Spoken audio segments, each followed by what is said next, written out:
Get ready for your hosts, DJ Aceman and Big Don.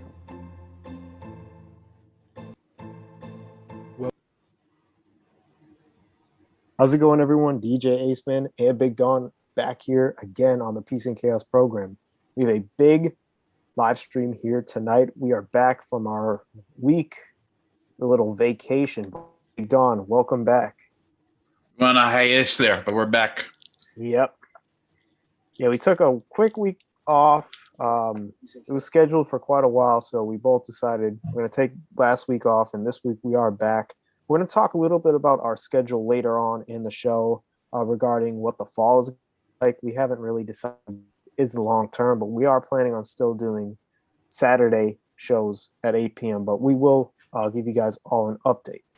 As you saw by the thumbnail tonight, we are going to be discussing the big news out of New York with Governor Cuomo, with rising calls to impeach the governor after a scathing probe into his actions that was released on Tuesday.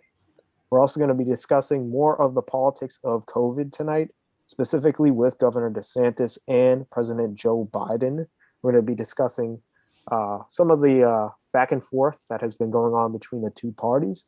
And then we're going to discuss a little bit of what has been going down in the commentator circle, specifically in the realm of YouTube political commentary. This week, Tim Pool had a big debate between Vaush and Charlie Kirk. So we're going to discuss some of the findings from that debate. But first thing is first, go follow us on social media, Peace and Chaos P1 on Twitter, on Instagram, Peace and Chaos _podcast, Peace and Chaos _podcast. Go check out our recent video. This is a lot of fun. You should go check it out. We did a big basketball video, so you got to go check that out because that special is coming out really soon. That's the trailer. Yes, go check out the trailer. And we are now on Spotify for all those who maybe we're bummed out to just find out that we're on to find out that we're on YouTube. We're now on Spotify as well. Just search Peace and Chaos Program.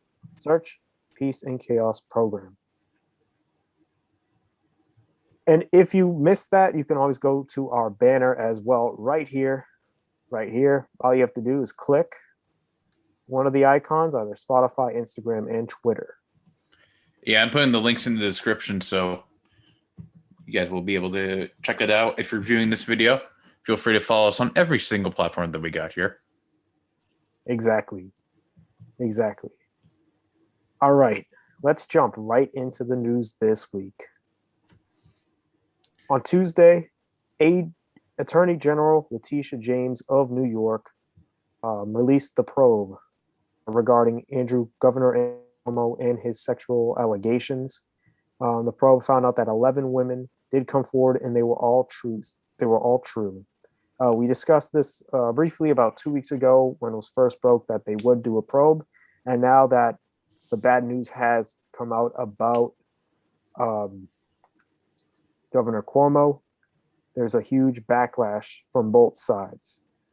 So I want to get your thoughts on this, Big Don. What do you think would be the most ideal situation for the governor? And what you think, do you think that he should step down, or do you think that just stick it out? Well, I think in order to save himself, he definitely needs to resign. Okay. Just definitely save whatever reputation he has left with his political career, because right now, New York wants him gone. Mm-hmm. Yeah, over 70%. I think it's about 70% of New Yorkers, if I'm not correct, believe that the right thing to do would be to resign. Yeah, but unfortunately, that does not seem to be the case on Cuomo's end, as we're going to get a live reaction to what he had to say in response to this. There's also been some recent developments about, like we said right here with the New York Post, there could be criminal charges faced, which means Cuomo, though not very probable, there is a possibility that he could be arrested for this. Because he did break the law in regards to sexually assaulting many of his staff, including one anonymous one, which is commonly known to as like employee number one. about how Cuomo groped her, which I think you can face some time in prison for, if I'm not mistaken. I don't know. Yes, I Someone fact could check me on actually. that.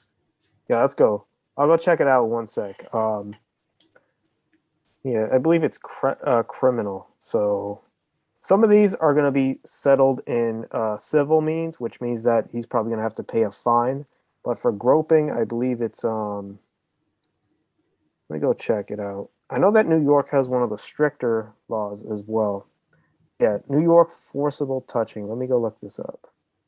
So it says here, sentencing and other consequences. Jail. Because forcible touching is a Class A misdemeanor, the possible sentence is up to 1 year in jail. If you are a first time offender, however, you may be sentenced to probation or to jail for less than a year. So it looks like this is what could be the answer. Again, I'm sure that his experts and all his legal team is looking into this right now for the worst case scenario about this. Because I know that I believe the New York or the Albany, someone from the Albany Police Department, a sheriff actually said that yeah, he could face criminal charges. So this is serious for the governor of New York, who, as of right now on Saturday, is still the governor. He's not stepped down yet, amid calls of him stepping down. But let's go listen. Oh yeah, yeah. Yeah, obviously the question here is, will he step down though? But yeah, as we said before, we get the video of Cuomo's reaction. Now, obviously things can change in terms of what's been happening, but just to give a little spoiler to how the reaction is going with this video, it's not very good. People are still mad about him, and I think we covered this a few times on the Peace and Cows program. Whenever someone issues an apology video, there's definitely right and wrong ways to do it. So we're definitely going to do some ace man analysis right here in terms of what Cuomo said. Yeah, I'm always bringing up the ace man analysis, whether it's for the we did that for the presidential polls that we did. Oh yeah, the tier list. Those videos are still doing well, by the way. Thanks for all the support, guys. Oh yeah, thank you everyone for that. All the support from those videos, from our GeoGuessr ones, and also our GOP potential nominees. We really appreciate everyone. That's slowly on its way to about 100 views. Yeah, hopefully we get 100 within the next couple weeks, because that would be really big. Because then we're planning on doing a Democratic one as well. Hopefully coming out within the next month or so. Maybe even sooner than that. We're gonna have a special, hopefully really soon.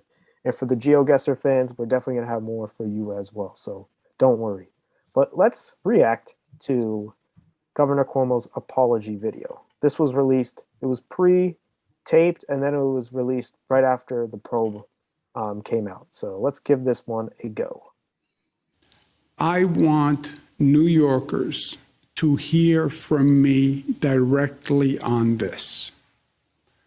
First, I fully support a woman's right to come forward. And I think it should be encouraged in every way. I now understand that I acted in a way that made people feel uncomfortable. Yes, you now realize that. Yeah, so far this I don't know, seems a little fabricated, this apology video. I mean, from my end, it kind of does. Yeah, I would definitely agree with that. I think this might be the official statement, but I think Cuomo made some edited video about him. Like this, there's actually like pictures of him displaying stuff about like, oh, I've dealt with many people facing sexual assault.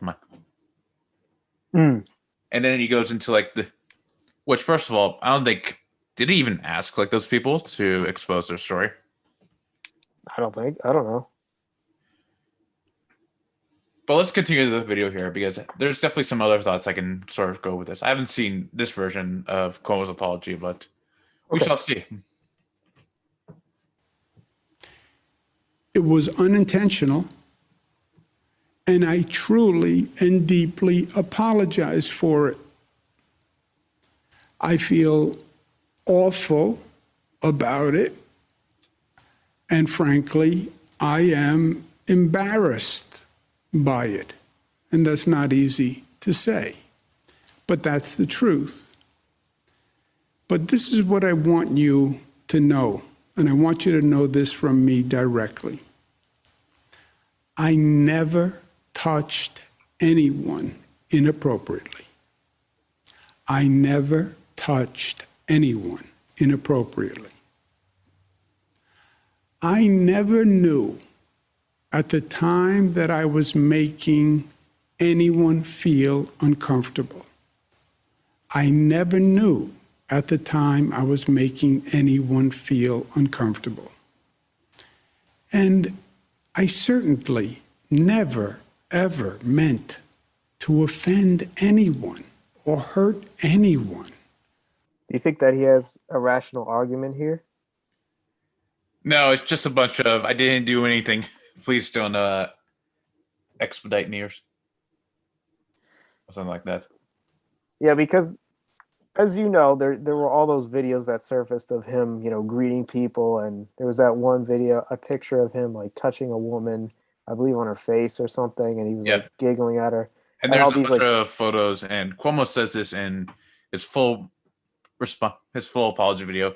There's a lot of photos of Cuomo kissing people, which is kind of like an Italian sort of tradition. Yeah, it is. Yeah, I mean, like there are a lot of countries in the world, and their cultures too. They're high contact, which means that you do more, ways of greeting people that is more high contact, like kissing someone on the cheek, like you do in France, where you kiss someone on both cheeks. There's some where you like touch them on the back. There are things and gestures that show that, but I mean, we live in a culture, the American culture, which is very kind of conservative in the way of, touching, like using the sense of touch. It's kind of, I'll give you a quick story. So I went to high school in a pretty international, multicultural community. Right. We had students from high contact cultures, which means that they were from cultures where it was normal to, hug people and, maybe do a quick kiss on the cheek or something. Mm-hmm. And I remember there was a student, and he was an exchange student from a high contact culture. And he did that to a new friend who he made, who was an American. And the student really didn't like it. And they felt very embarrassed that it occurred. And they told that student who was from the high contact culture, listen, this is the U.S. This might cross the line to some people. And the student kind of didn't understand that. But I think this kind of shows that since Governor Cuomo was from, he has an Italian background, and that might be acceptable in his, household or whatever. It might not be acceptable. And I think that, he should know better. He's American. But again, I think it comes down to people too, because some people might not mind it, but others, feel highly offensive about that. So that was kind of the whole little story time that I think was relevant to this situation. Yeah. But I think the relevant thing here, and thanks for the context for that. I think the added thing here is, I think if Cuomo's using that as his defense, it's not really addressing some of the more, more extreme sort of cases where he's been accused of sexual assault, like, for example, when he was accused of groping someone. Mm-hmm. Exactly. Yeah, that he cannot use that that's a very poor excuse, to use that. It's just a difference in culture, because where does he explain that, And this is the video that they showed on a lot of different news networks. So this is the one that we're going to react to here. And he hasn't talked really about that yet. Or cause anyone any pain. That is the last thing I would ever want to do. I ask the people of this state to wait for the facts from the Attorney General's report before forming an opinion. Get the facts, please, before forming an opinion, and the Attorney General is doing that review. I will fully cooperate with it, and then you will have the facts. And make a decision when you know the facts. I also want you to know that I have learned from what has been an incredibly difficult situation for me as well as other people. And I've learned an important lesson. I'm sorry. I'm sorry for whatever pain I caused anyone. I never intended it. And I will be the better for this experience. What does he mean by this experience? Is he talking about his tenure as governor? Well, that's up in jeopardy at this point. I think he knows his time by his body language and the way that he spoke. I can see that he understands. I think that his time, should be up. I think most people who are in a position of power who do something of that extremity, the rational choice would be, let's just move on. I'm going to leave office and it'll benefit everyone. I think with Cuomo, since his family, and we talked about this in the past as well, his father, Mario, former governor, his brother, Chris, CNN anchor, and he himself, governor, they're royalty to New Yorkers. They are. So this is going to blemish their name for years to come. And don't get me wrong, Cuomo was, this is not the first controversy he has been in, with the whole nursing home crisis as well, that opponents were going after him for. But this one is a clear one against his character. The nursing home scandal, that showed how, he did poor governance and also how he was kind of milking the COVID data as well. And that was used a lot against by Republicans and opponents against the governor. But now people in his own party are turning their backs on him. I mean, going back to this, it looks from his body language that this is not going to end well for him. And I don't know why he still has not stepped down. This happened 5 days ago. I think it's time to step down. I don't know, maybe. I mean, Cuomo seems to be advocating that he's truly innocent here, so maybe he's trying to get some sort of. Maybe he's trying to find some hope here in terms of getting the courts to go against the rulings that were placed here. And I mean, over the past couple days now, his attorneys have been really on the offense, trying to go after and trying to, make these allegations sound false and only for political hopes. So they're trying to do everything that they can to defend the governor and make public support, rally behind him. Because right now it's like 70% would like to see him resign. So I don't know if he's onto something here, but when you have 11 women coming forward, It's not good. it's not good at all. It's not good.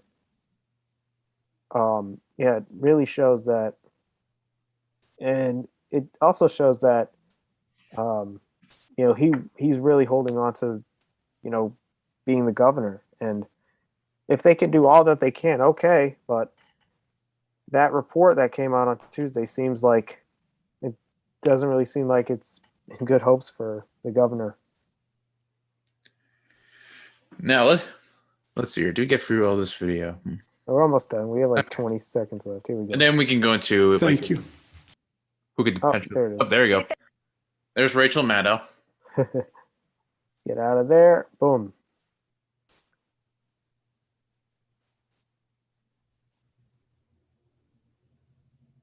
So yes, that was the video that we just saw regarding Cuomo's his response to what Attorney General James released. Now, if he steps down or he gets impeached here, who's going to replace him? Let's see. Let's see. Let's do some quick research. Let's do a quick research. I'll go search that up right now. I'm not too sure with New York. He could get impeached, as we know as He well. could. He could. It's going to be Bill Clinton all over again. But I don't think he. So Kathy Hochul would become the new governor, who I believe she is currently lieutenant governor. She's from Buffalo, New York. Now, I saw her name trending recently, but I didn't know about it. So, yes, if he were to step down, it would be Kathy Hochul, lieutenant governor of New York. 5 things to know about lieutenant governor. Let's see. She was the running mate in 2014. Oh wow, this is a big one. She has spearheaded a campaign to combat sexual assault on college campuses and represents Cuomo across the state. How ironic. She also scored a big upset win in a long-held Republican congressional seat in Buffalo. And then she lost it by a slim margin the following year. She went to Syracuse University and received her law degree from Catholic University. What else did she do? Okay.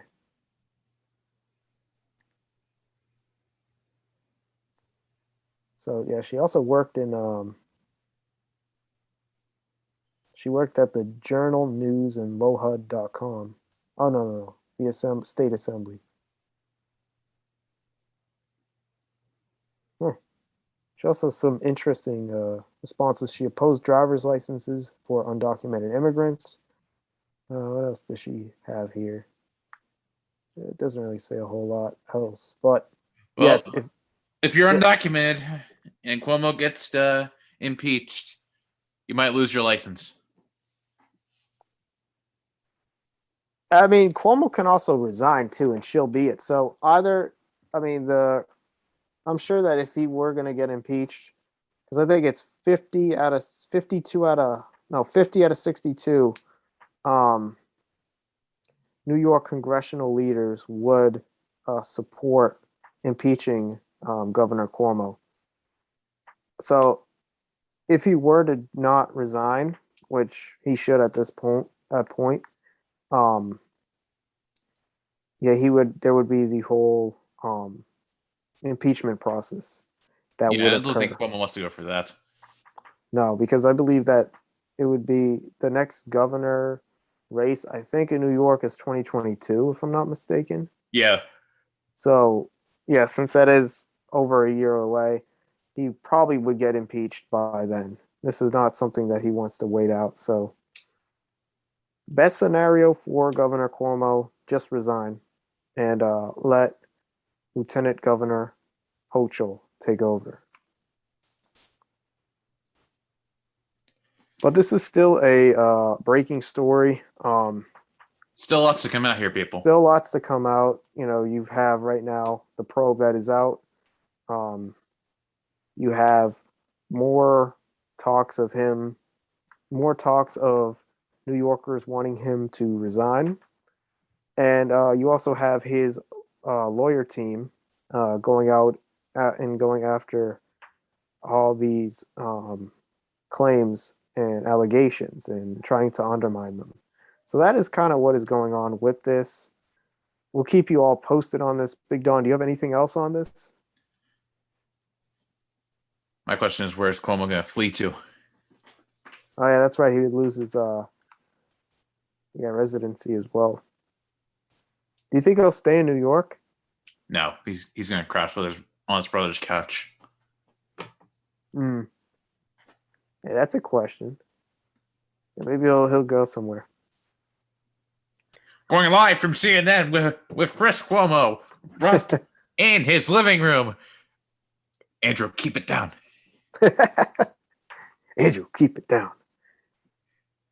That's going to be, Yeah, that's going to be quite interesting, but we'll see how everything plays out. And in the meantime, we'll keep you all posted if he resigns between now and next week. But let's move on here. Let's go to another governor, but this one is in Florida with Governor Ron DeSantis. This week, Governor DeSantis aired out on President Biden. Whoops. Just clicked on something. Shouldn't have. Sorry about that. Quick ad, sorry. Yeah, this week, Governor Ron DeSantis went after President Biden and told him to get out of the way about his handling of the coronavirus in Florida. Cases have been on the rise in Florida. As we go right here to our infographic, sponsored by Google, you can see We're not sponsored by Google, by the way. we're not sponsored by Google, but yeah, this is what's going on right now in the whole state of Florida, all counties included. So as you see right here, there was a big dip. They had 0 new cases on the 6th of June. Look at that. And then cases started to go up. And they started to go up. And they started to gradually increase. So here about 2,000. You're averaging about 2,241. But look here. We're right now in August. This is yesterday's data, August 6th. Your night about week average is about 19,250. And today or yesterday, you topped 46,800 and 686 new cases. So you can see here how the cases of COVID have significantly risen. And that's due in a lot of the parts to lower vaccination rates in areas where there's high transmissibility. Also, a lot of people are inside as well. Yep. And you see this with people, in the wintertime, it's higher in colder states where people are not outside and there's not a lot of air filtration. But in the summertime in Florida and other southern states where it is hot, people do go inside to have social gatherings, etc. And that's another reason maybe people aren't wearing masks outside. And so you have breakthrough cases where people who are vaccinated still getting COVID for whatever, and maybe because they're not wearing masks or maybe they're not socially distancing. Those are all factors. But you see with Governor DeSantis how he's been so anti mask and the role of how the government should not be implementing vaccines. He's been a strong hold for the Republicans and a strong representative of their beliefs in terms of public health policy and the reaction to coronavirus. And this week he was talking about how children should not have masks on in schools. He wants to defend the parents. And I mean, we've seen this narrative for, quite a while now with the coronavirus. But what do you think of this? Do you think that this is good, or do you think that it is detrimental? Because as of right now, his approval rating has gone down a bit, Newsweek reported. Well, it doesn't really make that much sense to me because it's one thing to, on one hand, we're still waiting on like FDA approval for this. And once it gets approved, which people are now estimating that it could be as early next month, they're going to start mandating that everyone gets vaccinated. And of course, you got stuff like mask mandates, which DeSantis is clearly against here. But I think DeSantis needs, and the reason why his approval rating is starting to go down here is because, look at the cases that are going on within Florida. It's a hotspot right now. The last time I've heard, there are about 20,000 new cases in Florida of COVID. Yep. And that's partly because of the rhetoric that comes out of people like DeSantis or who say oh, the government's trying to violate your freedom by making you get a vaccine and making you wear a mask. And it's just well, you don't really have a logical argument to say why exactly this is bad, because part of it comes down to what role can the government play here. In the past, we've had mandated vaccines for as long as a couple decades now.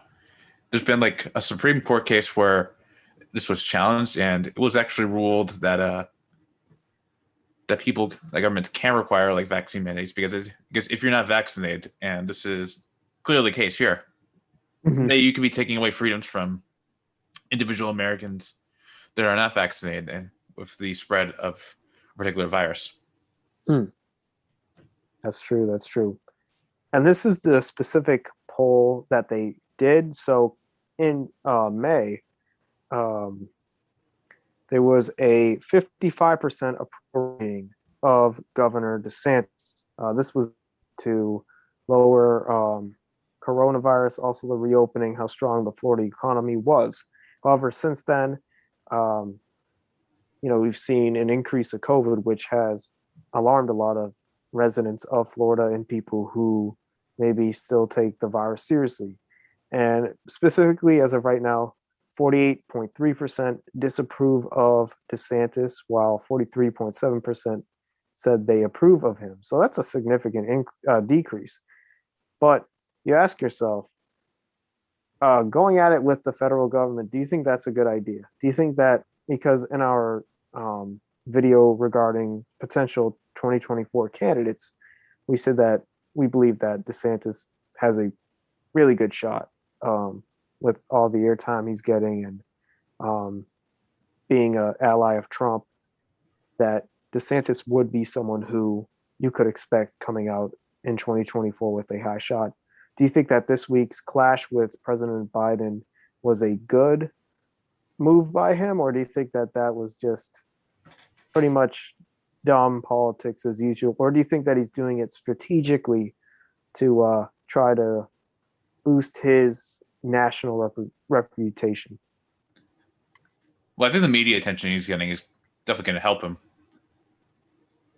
Now, in terms of like national attention, I mean, Biden is not the most popular president right now. I think his approval rating has gone pretty much down since he took office. So there's that. So, of course, there's going to be, I think he polls highly among Republicans, especially within Florida. So obviously he's got that going for him. And to clash with Biden here could signal some animosity and could be continued within the 2024 elections. The problem here is, I think if he's going to be running, especially if he gets like a nomination, Democrats are going to heavily go after him. If Florida keeps up with the rates that they're at now, where a lot of people are just getting hospitalized right now. Mm-hmm. Yeah. And, you saw with his attack, he was really going after the federal government because of the border crisis and how, I mean, it is true that a lot of migrants who are making the trek over across the border have been testing positive for coronavirus, which has alarmed a lot of the communities along the southern border. But he kind of was trying to deflect the issues that are going on in Florida, which are really serious, and trying to, point blame on the federal government over a whole nother issue, which I think is politics 101, but I think it was kind of stupid at the same time. And yeah, I think that he wants to boost his reputation, but this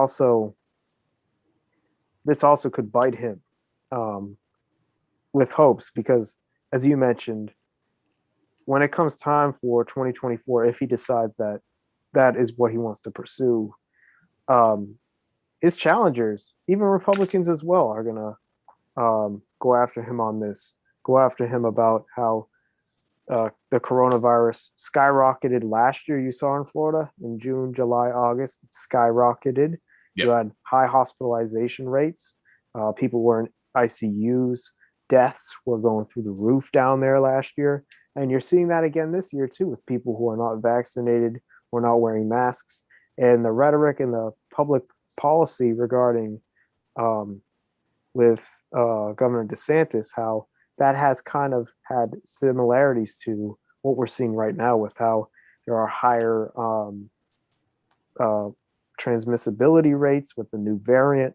How he also believes that it would be a good idea for children who, for the most part, aren't vaccinated due to being young, how he thinks it's a good idea to maybe not have them wear masks, even though the CDC director believes that that could still be beneficial for young children.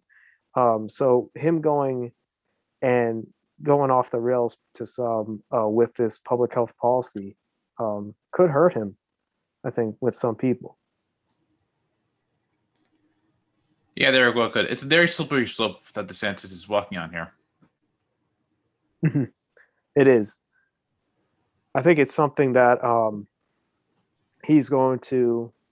I mean, we talk about it too, with how science has become so politicized. How you kind of can only play one of two sides today. You're either pro science, pro mask, pro vaccine, or anti-mask, anti-vaccine. There really isn't really any in between for most of it. So I think that we're going to see more of this clashing going forward with Governor DeSantis and the Biden administration, excuse me, about COVID and all other issues moving forward with the border, foreign policy, you name it. I think Governor DeSantis is going to be the top critic of the current administration. All right, let's see here. Well, we'll see how that plays out with DeSantis here. I think things will definitely interesting brew up between how Florida handles everything going, because schools are opening back up soon. So, Yep. I don't know. Will this lead to a spike in cases? I don't know. We'll see. We'll see. I think last year in Florida, cases started to dwindle in October due to students going out. And I mean, you saw it nationwide too. They were kind of going down in the fall. And then in the winter, we had that big spike up north, while states like Florida and other southern states were benefiting from not having it because maybe kids were just not at school or whatever. But I think as of right now, this could be because there are a lack of people vaccinated in Florida, and also maybe because maybe still they kind of just gave up with following guidelines. But we'll see. We'll see how this ends. Yeah, school is coming up in a lot of the southern states. Some schools have already actually gone back to school in Georgia, and I believe Alabama as well. But I think Florida goes back soon. Colleges are going to start coming back really soon, and we'll see. Maybe with the new influx of students coming back to schools, how the mask policies and public health policies will shift in order to control the rates of the coronavirus. But we'll just wait and see on that. All righty. All right, let's move on now. We talked, unless, do you have any other, you want to say, any closing thoughts? Oh, yeah, we'll add one thing. I think DeSantis, like a few weeks back, or I'm not sure when this was, but I think he said something. I think he was advocating for people to get vaccinated because of the rising COVID rates. But I don't know. He seems so back and forth with what exactly he wants and how he appeals to certain voters. I think that there have been some members of the GOP who do believe that you should get the vaccine. However, I think that they don't want it to come to a point where the government is forcing citizens to get the vaccinate the vaccine. And I think Trump has also talked about this too. He says, yeah, get the vaccine if you want it, while they believe that the government is really forcing it. You see these institutions forcing it. And that's where they draw criticism. So that's why they think that it might benefit them, that there are potential voters who really hate that institutions are forcing college students to get the vaccine. Maybe their employers are forcing them to get the vaccine. And it's that lack of freedom of choice that they kind of jumped on the bandwagon, the Republicans did, into advocating for freedom of choice. They've kind of done the my body, my choice. They've kind of used that slogan a lot more with the vaccine as well. So I think you see that. But yeah, I mean, I think I have heard them say get a vaccine if you want it, but they're not pushing it down your throats and saying get the vaccine like President Biden has done like every week on his Instagram and Twitter, and all the efforts that the federal government has made and the Democrats predominantly have made of forcing it, get the vaccine. But I think the Republicans are more of freedom of choice. But yeah, that was a good point you made there. Let's move on now to one of our last segments of the night, and that is regarding the Vaush and Charlie Kirk debate. Now, this week we did put out a poll regarding this about who won the debate. We got a few responses, and we wanted to share. Sorry about that. Good poll this week. Good poll this week. We also had another poll too that we'll talk a little bit about. We had who won the debate last night on the Timcast, which is Tim Pool's show, Vaush or Charlie Kirk. A majority of our participants said Vaush defeated Charlie Kirk. There were a lot of different topics that they discussed. I believe they discussed seatbelts in the beginning. Then they talked about critical race theory. They talked about vaccines early on. Oh, yeah, vaccines. Oh, you know what? I was watching a little bit of what Destiny was saying. Yeah, and seatbelts. Yeah. You look at like the timestamps he's made. Yeah, I watched the critical race theory one and also racism in the United States, what systemic racism is, education reform if they should have it. They also talked a little bit about the welfare state and also classism as well, but I didn't see what else they were talking about. I only watched about 40 minutes of it, but they did have that discussion. Vaush, I mean, in my eyes, the parts that I saw, he didn't really go after Charlie Kirk a lot. It was more of a discussion that Tim Pool kind of moderated. And Charlie Kirk, he brought up some good points as well that I think didn't really get a whole lot of attention, but I don't really think that it wasn't really a bad debate at all. I thought it was a pretty balanced debate, if I were to say. Yeah, the funny thing was, the thing that all ruined it though was during when Tim Pool was live streaming this or premiering this on his channel, a lot of gripers were in the chat. Can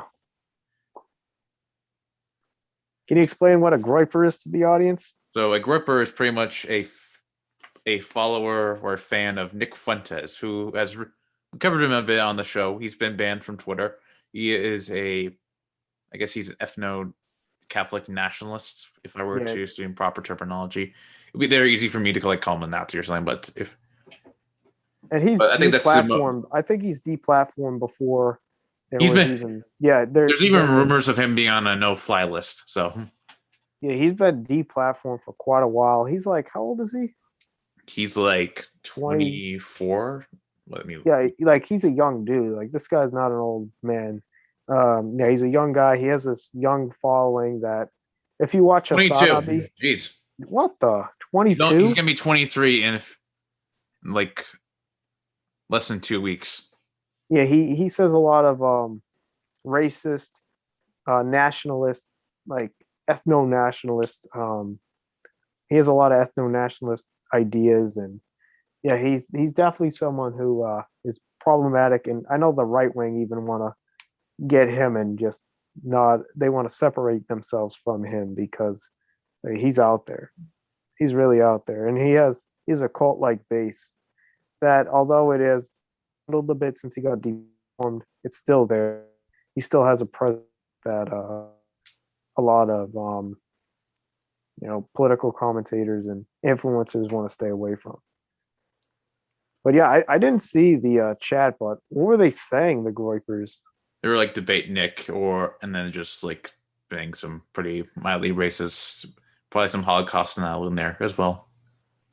So yeah, don't they because they don't really watch Tim Pool. I'm sure that they would call him. They just tuned in because Nick Fuentes and Charlie Kirk had their history, and I think Nick Fuentes has tried to like debate Vaush, but I think Vaush refuses to debate him. Yeah, I wouldn't debate Nick Fuentes at all. Do you think it would be a good idea to debate him and just like destroy him and then pretty much debunk everything he says, or do you think it's a waste of time for them? It's a waste of time because he's trying to get clout. Once you associate with that crowd, they're going to come after you. Now, remember that debate we watched? It was from a couple years ago, but I believe it was Vaush recently had it, and it was like Jesse Lee Peterson. You had Officer Tatum, and then a white nationalist was on the No, it was program. Destiny, and then Yeah, it was the Bumblebee guy. yeah, there was a white Bumblebee, so nationalist guy, and then there was a full-on like Nazi, yeah, and he and was then there on was as like a well. PragerU person there. Yeah, there was like a PragerU, and there was like one liberal guy or something. Well, And I think Destiny was the one liberal. yeah, I think Jesse Lee Peterson was hosting or something. I don't know, but yeah, that one Nazi dude. I don't know how they invited that guy on, but Steely Pearson just knows everyone. I'm sure that he just wanted him to show that he's a real Nazi and to separate himself from that extreme ideology. But I think it would be something like that where they just don't want to debate him because they know they'd probably destroy him and everything. Because that guy, I think he's pretty much, you know how there's trolls and um, people who really just aren't taken seriously. This and all different rap and other forms of entertainment. While in politics, you get those as well. And yeah, Nick Fuentes is an extreme. I think it would be something. He's an extreme representation of that. He's accurate. Yeah, but back to the actual debate here. In terms of who I think won here, mm-hmm. I mean, it's kind of hard to tell because it was kind of more of a. I think Vaush was going for, as you said, more of a discourse than actually going after him, which he has been criticized for. I think the discourse was all right. I think he kind of brought up his typical conservative talking points. Vaush seemed a little bit unprepared with some of it. Like, I agree. Like, for example, with the when we were talking about vaccines, he didn't know who Dr. Malone was when Charlie Kirk brought up Dr. Malone, who was one of the people that worked on the mRNA vaccine. Okay. But but he didn't directly work on the COVID vaccine, but he came out against it. And then then Destiny and then other people within sort of the left-wing community were just like, well, Dr. Malone did not invent the mRNA vaccine. So he didn't know that. And then there were some like other points which Washington went after, winning regards to like CRT and stuff like that. Yeah, there was that whole CRT where they actually were agreeing on a lot of things. They were agreeing on how there has been a history of racism, but they disagreed on reparations. Charlie Kirk believed that it's really not an effective way, and he believes that people who are have ancestors who were slaves, he thinks that it's just a sentiment and a feeling that really should not affect them today. While Vaush kind of said, well, he believes that there should be some form of reparations because he does see there is what I'd say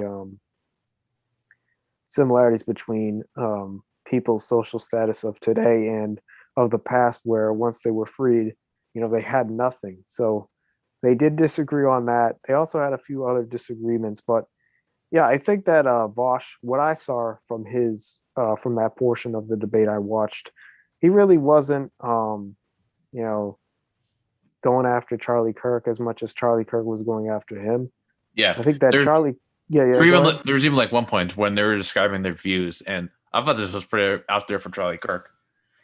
When Vaush was describing like his view of libertarianism, saying like, okay, I want as much freedom for as people as possible without them harming others, and then Charlie Kirk was like, well, that can lead to like degeneracy or something like that, which I think was a bit out there. That is about it. Because conservatives do like their freedoms. That's true. Wow, that's a weird one. I did not watch that part. I only saw that bit of a critical race theory part, and that was about it from what I saw. But I thought that Tim Pool did a pretty good job. I guess he was researching a lot during the show. Tim actually did a shockingly good job of moderating it. I will give him that. I mean, here's my thoughts on Tim Pool. I actually kind of like watching his show. I think that he has a pretty good show every single week. He has some interesting guests on. I give him a lot of props for bringing two political commentators who may not see eye to eye to the table and to moderate it. And I think that Tim did a pretty good job. He wasn't really biased in anything. He tried to make it more of a discussion instead of a debate because, as you know, debates can go nowhere sometimes. You see some debates that are really just, you have one person talking about something that is totally not, they run around questions and, you never get full answers at debates. But with this discussion, there were a lot of great ideas that I heard from both sides of the aisle.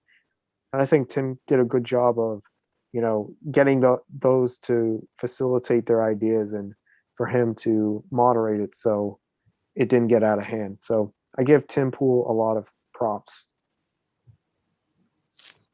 Yeah, I do too. I think it was gonna.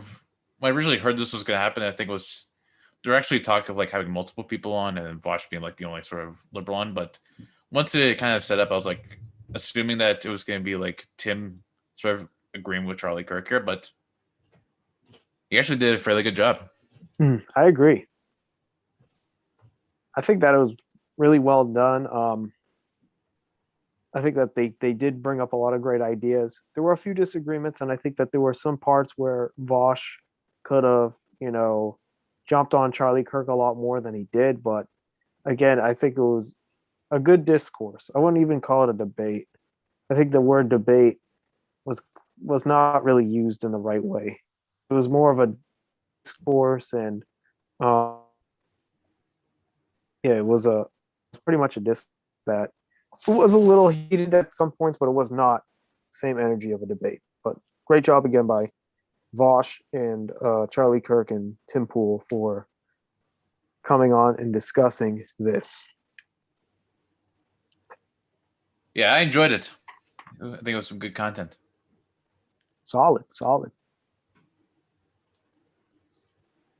Talking about, oh yeah, go ahead. What are you gonna say? I was gonna say, talking about solid content. This is our 1 year anniversary of the Peace and Chaos program. Yeah, it is. And we discussed what we were planning on doing tonight, besides, discussing the news, which we pretty much did, unless you have anything. But we were thinking of maybe reacting to one of our videos that we did from last year. And we wanted to look back on how our 1 year went. We had 19 people come in and support us this year, which we are very happy about. We started this channel, I believe, on August 1st of last year, and our first video came out on the August 4th of last year. It was our introduction.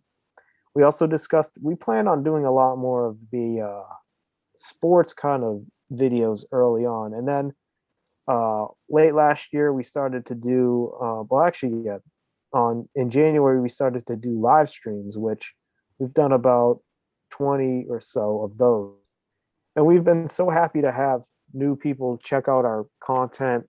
We're so appreciative of everyone who has gone and followed us, and who's given us a listen when we may have not had a listen before. So we're very appreciative of that. And I just want to say thank you, everyone, for allowing us to start to grow our program. We're not done yet.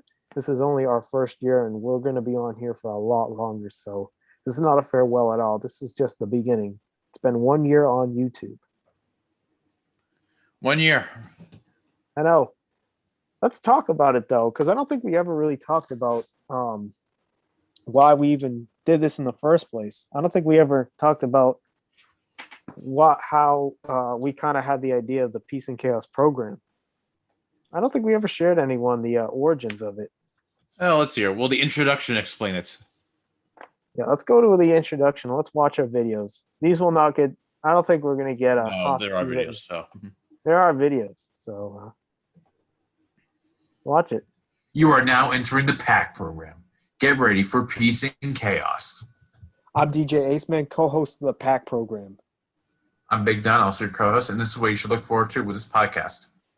We'll be bringing you in-depth analysis about the sports world post-coronavirus era, which we don't really do that a whole lot, I will say. No, not at all. Only when it comes to like special events. But I think that so here's the thing. We were planning on doing a podcast for quite a while. We kind of had the idea starting about right around the pandemic starting, but we were just busy with schoolwork and everything. But I have a radio show at the school that we go to, and I was doing mostly hip hop, but Big Don would come as a guest, talk about the NFL. All that. So we were planning on maybe doing like a sports related podcast. But as time progressed, we kind of thought that, all right, maybe it would be better off if we jumped into politics because both Big Don and I really are intrigued by politics. We are at the political action team at our school. So we thought of this maybe as being a better bet for us. So yeah, this sports thing that we tried doing didn't really work out.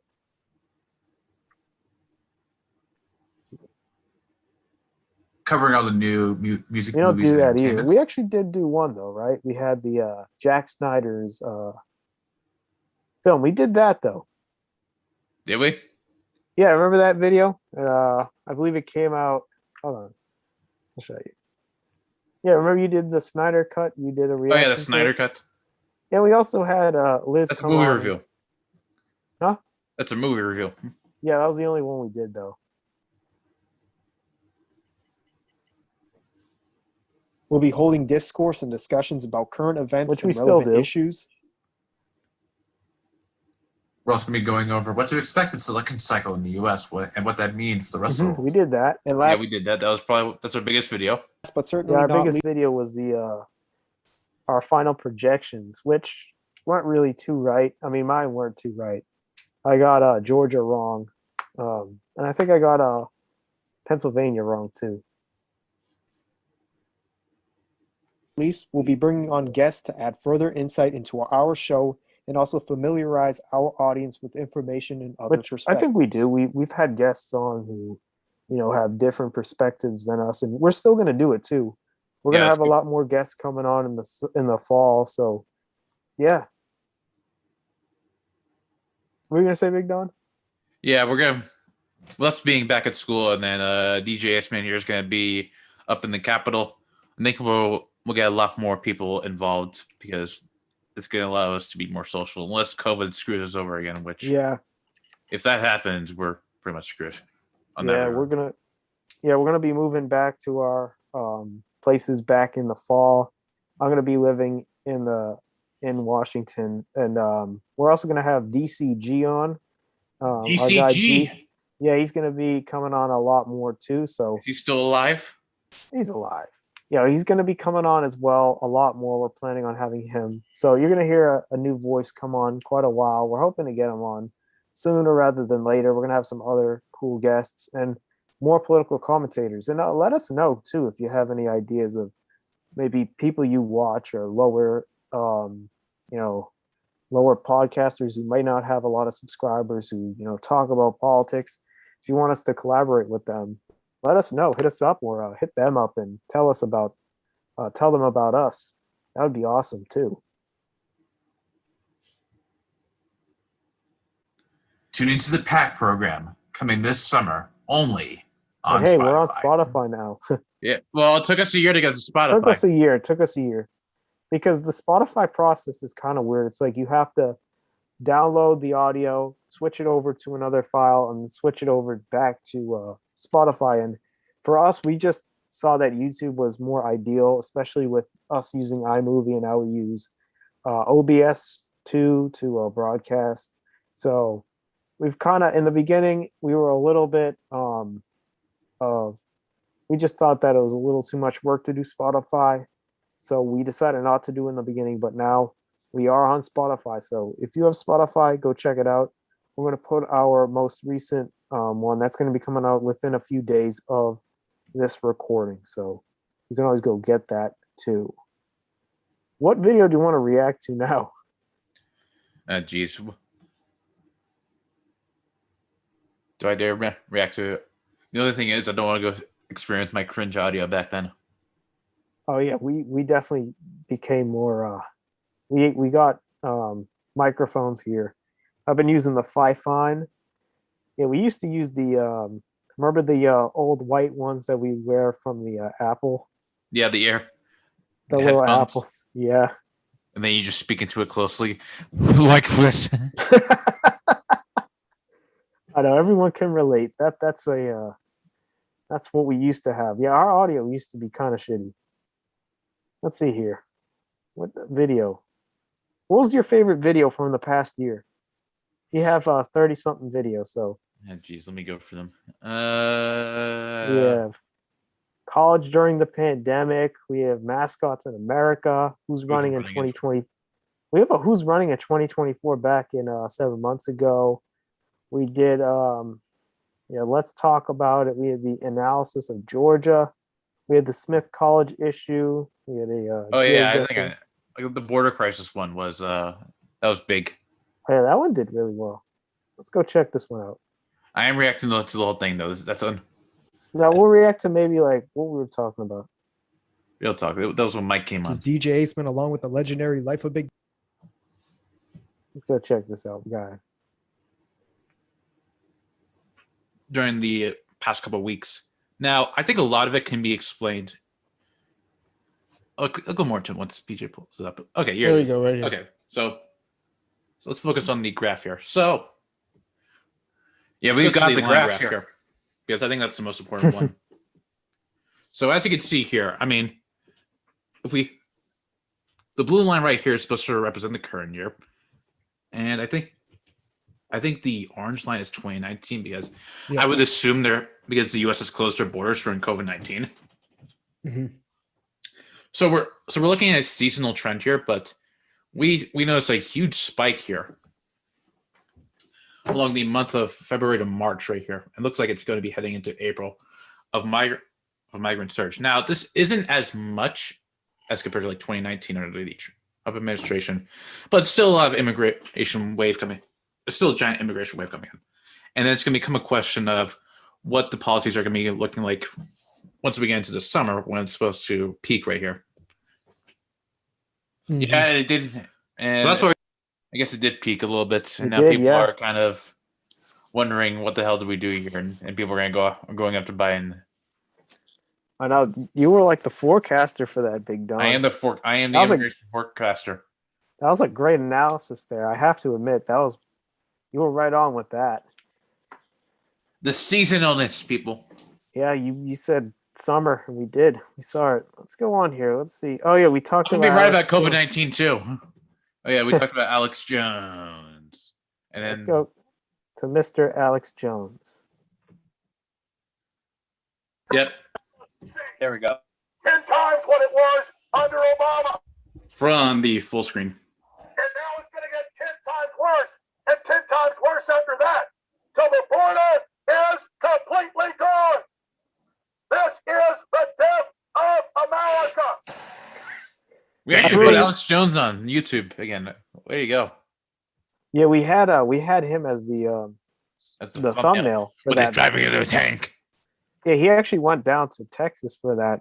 And this was like right after he was all around the country with the stolen election. He started going to the border and going to these migrant camps. And we talked about how these migrant camps, and I mean, there are new videos that have been surfacing now for quite a while of how inhumane they are. Like also how the United Nations has, criticized the United States and how they need to reform these migrant centers because of how inhumane they are, of how people are cooped up in cages. And yeah, Alex Jones went, and I think it was later on in the video, if I'm not mistaken, he was like screaming at the police officers. Let's see, oh yeah, I think it's around here. Oh no! I this remember was him the- also screaming at like some church for allowing sneaking Oh yeah, this is the part. Hold on. smuggling. Oh, this is the part. This is not private property. It's a right of way. And you're smuggling children. You don't try your color law with me. Do you understand that? Do you understand that? Guys, I'm clearly hyped up on antibiotic monkey cream. Buy it at InfoWarsStore.com. You get 15% off if you use the word Alex. Still get an impression. This is That's a pretty good impression. I want to hear what I said. why he's a walking meme. I agree. He can't be taken seriously anymore. I He's mean, just I don't yeah- think he ever was taken serious. All No. Alex Jones is doing is yelling at He is. security guards. Every time I hear Alex Jones yell, I just can't help but laugh because I can't take him seriously. I know he's like a. I think he needs to. All right, let's see what he says. Hello. It's getting killed at the border. God damn it. Good old Alex Jones. And then I go into the theory about how Alex Jones is secretly Bill Hicks. Oh yeah, we talked about that later on. Let's keep on going down memory lane here from last year. We took down the disaster stream, I believe, Yeah, we did. which was the one we were talking about. Or got flagged. We got flagged on that? Yeah, we did. Damn. Well, yeah, because we were playing Joey Karate, right? Yeah, and then Biggie Smalls came up. Oh yeah. And you know what? Also, that was the one when my computer crashed. Yeah, to And bring up Liz. We were trying to watch the guy, the Marine dude from South Carolina, yelling at his neighbor. Remember that whole incident? That was the week we were talking about the killing of the man in Minneapolis, the young man, Yep. and all the other police brutality that was going on. That was in, I believe, March or April. When did this all happen? It was after Chauvin. No, it was before Chauvin. Yeah. It was right in Yeah, between these two. Yeah, we had the Capitol Hill attack 2.0. We talked about Steven Crowder. We had the border crisis. We had the Chauvin found guilty one. Biden's address to Congress. The UFOs are real. We talked about Israel and Palestine. The COVID origins. Fauci emails we talked about. We had the interview with Lana. Yep. Then we had Biden Boone, and then this is probably my favorite. The Sam Cedar H3 versus Steven Crowder one. That was probably my favorite. Oh, yeah, that was the big live stream. That was the mega stream. Yeah, 3 hours, 45 minutes. Wow. Real talk. Yeah, we were doing a dual stream with Lana that day too. We were. Yeah. And then we had the first take thumbnail, the Rudy Giuliani one. He is on. Yep. And then we had the 4th of July stream. We talked, and then this is more recently, we talked about Haiti. With the We did our assassination tier list. tier list, which is doing really well right now. Then we had a couple weeks ago, we talked about Cuomo. Then we talked about our one from 2 weeks ago, which was the Olympics. And then last week we had our fun first ever famous places. So our 35 videos, I believe, we've had up, and you guys have all watched them and loved them and appreciated them, and that means a whole lot to us. It really does, because this is something that Big Don and I have been really passionate about. We really are passionate about growing the Peace and Chaos program, growing a community of people who are, open to ideas. We really want to have this as like a discourse. And we're so happy that people have been appreciative, and we've had 19 people watch it, and we've had over hundreds of views. So we're so glad that this is only the beginning, and we are still going to go strong. And next year, 2-year anniversary, I'm sure we're going to look back and do more. All this is cringe. Huh? All of this is cringe. Yeah, and it'll keep on going. We're going to say, oh, last year we were cringe. Next year we were cringe. And we're going to analyze all our videos too. Yep. Until we graduated by then. So yeah, it's going to be a lot of fun. This is just the beginning. We're not abandoning YouTube at all. This is just the beginning with the Peace and Chaos program. August 4th, 2020 was our first video. And today we are at August 7th, 2021. So just over 368 days. And continuing. alrighty. Yes. Also, yeah. We also did another poll. I'm so sorry. We're going off a little topic here. Yeah. We never like Impeach had. Biden was trending because I think with the whole entire controversy with him and DeSantis. Yep, that was Pretty trending. split. Yeah, which was the we had that was trending last week. I think it was Sunday. So we decided to put this out, and since we didn't have a live stream last week, we couldn't really analyze the polls that we did.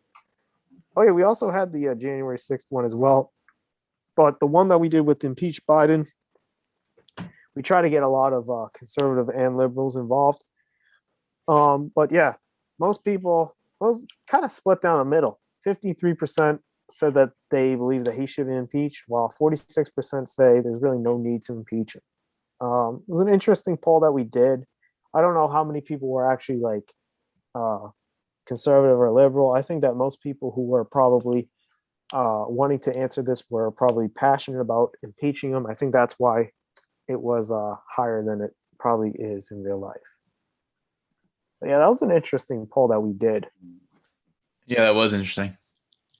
Oh yeah, going back on it too, let's look at some of the polls that we did as well, because we've had some polls that have done pretty well since we started doing them back in March. Let's see here. What was your favorite poll that we've ever done? Steven Crowder one. Oh yeah, the Steven Crowder one, which was, I think it was back in June. Yep, that one. Well, oh yeah, this one was a that landslide. one where Sam Cedar, where Steven Crowder actually got ratioed here. Oh yeah, big time. Look at that, 93.3% to 6.7%. That was 30 respondents. You know, personally, my favorite has to be the Peru one when the election was going on. Yep, there it is. We had the Spanish one, which got a lot of people involved, which basically means is who's going to win the presidential election of Peru. And Pedro Castillo was the winner. He was declared the winner like a week after they had their June 6th vote. But at the time, a lot of international support was behind Keiko Fujimori, but Pedro Castillo, someone who was from a poor background, he's seen as a socialist, he came out on top. And that was really interesting that we got a lot of people because, yeah, here too, yeah, we only had 15 respondents for this one and we had 30 for this one. So I thought that was a good one. Also, we did the Israel-Palestine one, which I think was a good one too. Let's see here. Yeah, we've had, this one, hold on. It was the week before. This one, should there be a two-state solution to the Israeli-Palestinian conflict? Most people said no. They believe that either Israel should be the only state or Palestine should be the only state. And I actually do kind of regret not putting on. I think we should have asked a more, I should have asked a more detailed question, but we did get a lot. And this was when the conflict was on the rise. But yeah, we've had we're going to continue doing that as well. So yeah, make sure to follow us. Make sure to follow us on Twitter, Peace and Chaos P1, Peace and Chaos P1. You can go click on the banner on YouTube. I'm sure you all know the drill. We showed you that at the beginning. Yep. So go follow us and go check out our Spotify now. Go on. You can always go on a run now and go listen to us on Spotify. You don't have to open up YouTube now for that.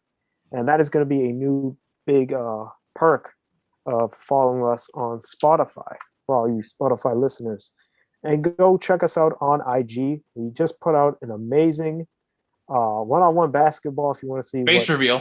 Face reveals too, yeah. If you want to go check us out on there, go check it out. The basketball game, I believe, is going to be coming out really soon. It's fully edited. We put in a lot of cool features in that. We have some really cool sports commentators who talk about the game. So yeah, go check that out. We're going to have some content based on that soon as well. It's going to probably debut on IGTV, and then later on it will be on YouTube. But yeah, here's the thumbnail to that of the jump shot and the block.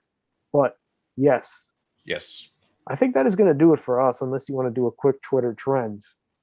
No, I got to take a poop. Okay, yeah, I hear you. Yeah, that's going to do it for us. You know the whole drill, following us everywhere. Expect a new video coming out really soon, and we'll keep you posted. We'll probably be back again next week, same time again. But if not, check us out on IG and Twitter. Until then, DJ Aceman and Big Don saying see ya and thanks for the 1 year anniversary. Peace. Yeah,